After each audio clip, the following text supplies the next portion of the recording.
Президент Сердар Бердымухамедов принял министра энергетики и природных ресурсов Турецкой Республики. В продолжении встречи глава государства констатировал, что Туркменистан относится к числу стран, богатых природными ресурсами, и готов в дальнейшем продолжить сотрудничество с Турцией в энергетической сфере.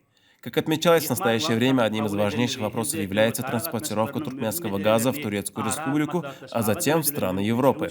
Наряду с этим в настоящее время продолжается строительство электростанций комбинированного цикла на туркменском побережье Каспия, ввод в строй, который позволит наладить экспорт туркменской электроэнергии в соседние государства через Каспийское море, а также поставлять ее в Турцию и в другие страны.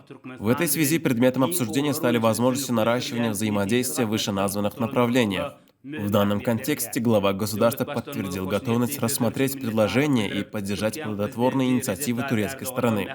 В рамках запланированных мероприятий делегация также провела встречи с руководителями государственной корпорации Туркменгеологии, а также Министерства энергетики страны. Предметом заинтересованного обсуждения стали перспективы и возможности активизации сотрудничества между двумя братскими странами в таких стратегических сферах, как топливно-энергетический комплекс и электроэнергетика.